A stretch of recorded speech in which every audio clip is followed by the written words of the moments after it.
Welcome to a new episode of Depreciation Nation. And today we are going to do a podcast or a Zoomcast, as I like to call them. And today we've got on the channel Morganelle. Now, you've met Morganelle in a previous video, and she has a very interesting collection of cars with both the Taikan and then the Audi R8 V10. And as electric is such a hot topic right now, I asked her to come on because I can't think of a person that's more appropriately equipped to handle this particular debate. And Morganelle will tell you that they are cars. They are all cars to all people. So welcome to the channel. Hi, thank you. And then give me an introduction to your cars. So, hey everyone, my name is Morganelle in Atlanta, Georgia. Basically we have the Taikan, the Porsche, which we were not originally going to go and purchase her. However, once we got in it and we test drove it, it quite literally blew our socks off. So that's how we ended up with the Taycan. As for the R8, my husband and I were going back and forth with which car we wanted. And I really wanted to have a V10 in our family.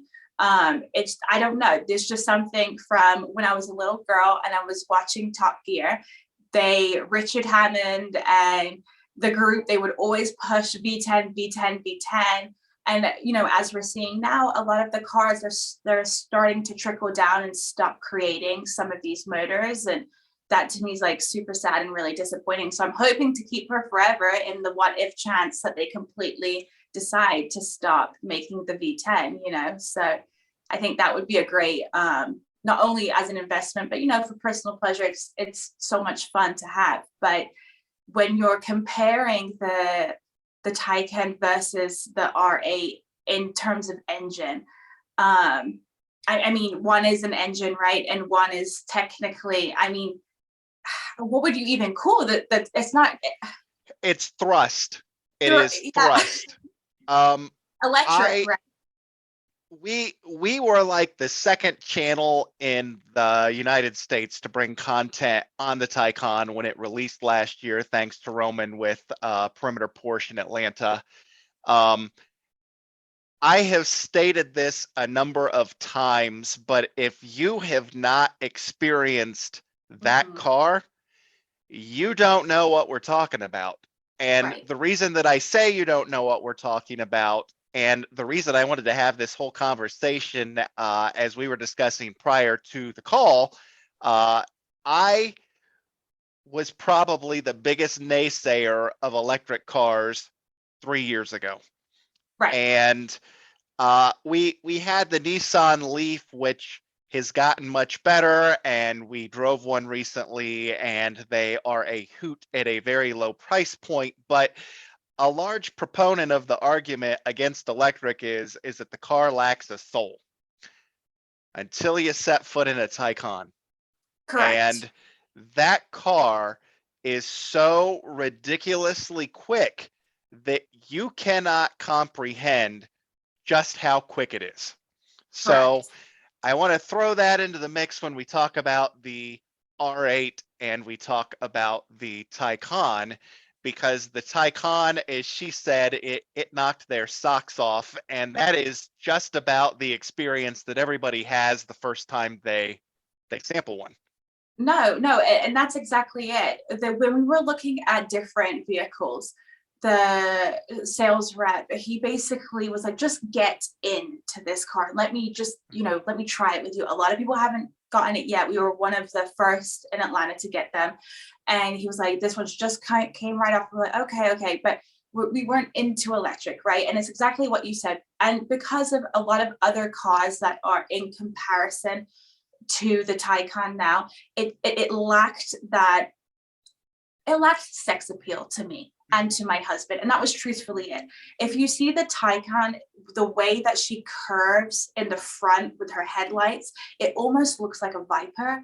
It's just everything that they did with it. It was just super beautiful. And we have the blacked out version, and I mean, it's absolutely stunning and it's gorgeous. But once I sat in it and I literally did the launch pad on it. And when you hit, it's like woof. And the only way that I can describe it is there's a roller coaster ride in Disney in Orlando, and I cannot, for the life of me, I cannot remember the name of the roller coaster ride, but it's the one that it shoots you up and then woof. I think I'm pretty sure a lot of people know which one I'm talking about. It feels like that. The G-forces that hit onto you when you launch the car, it's just incredible. So when you compare the Taycan now to the R8 V10, they are completely, obviously, engineered very, very different, right? We have electric versus gas.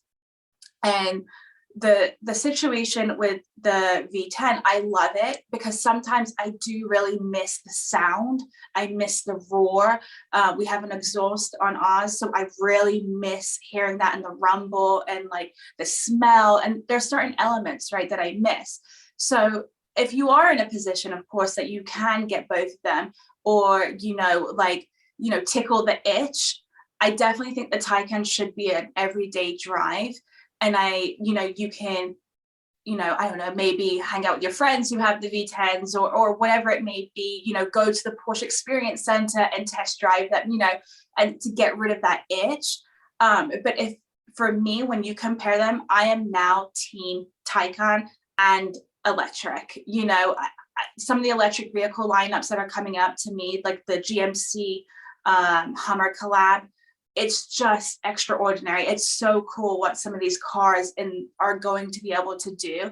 And I do think it's such a way of the future. And if you have the capability to get the Taycan it's not, as in a luxurious, hot, beautiful, very, very fast, crazy fast car, it's just a dream. It really is. So I love it. What kind of range do you get? I think on a full charge, I think I'm at 325. That's reasonable. Yeah, That's I think reasonable. I'm at 325. I'll have to check. Truthfully, I'm always on 190.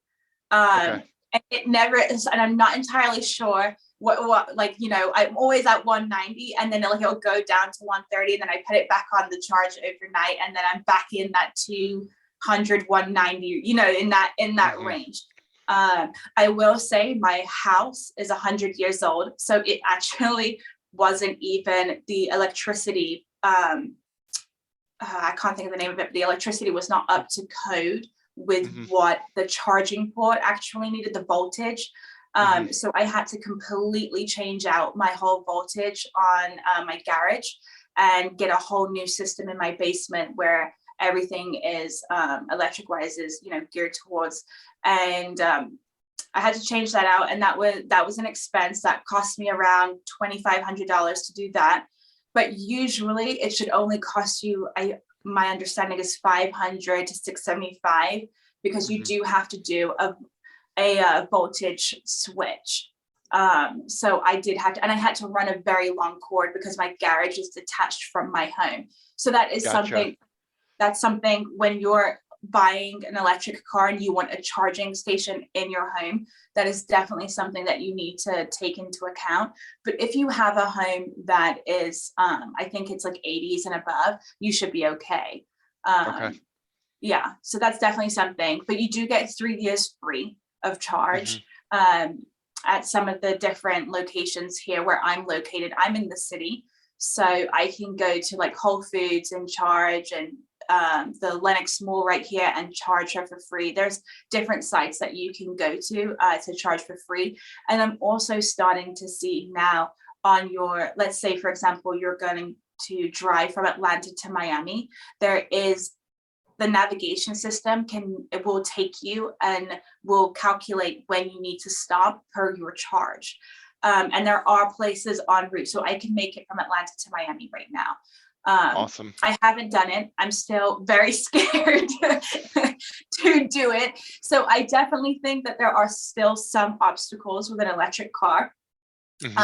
But by the time, 2023 and some of these like crazy electric cars are meant to be finally, coming off the ports and into America, which I'm so excited for, those have much further ranges. And I think a lot of these obstacles are going to start to vanish. I think some of, maybe even the gas stations might even start contemplating the idea of a electric station port as well. I'm hoping, right? Mm-hmm.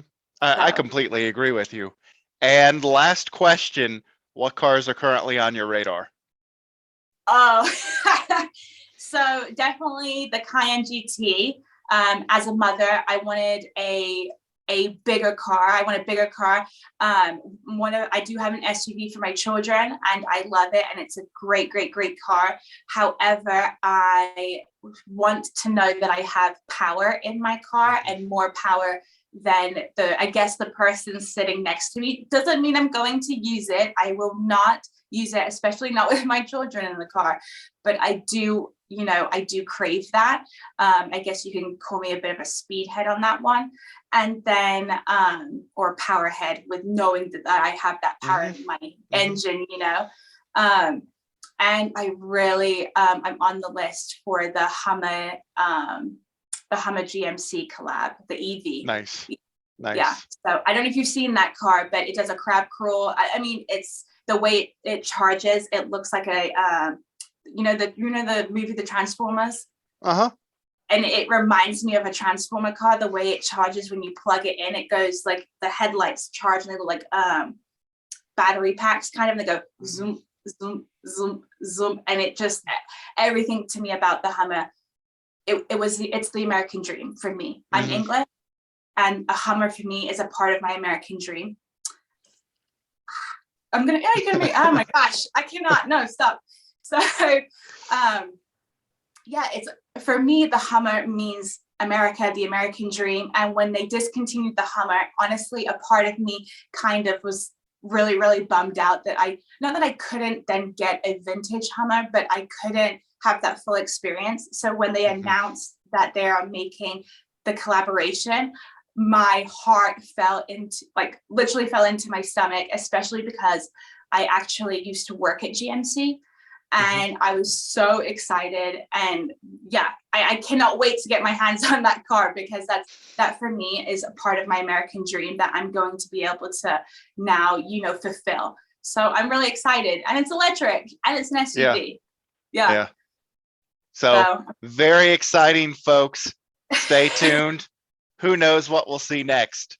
We want to thank Morganelle for joining us today, and remember to hit that subscribe button at the bottom of your screen for some of the most eclectic automotive content you will find anywhere on YouTube, and we'll talk to you soon.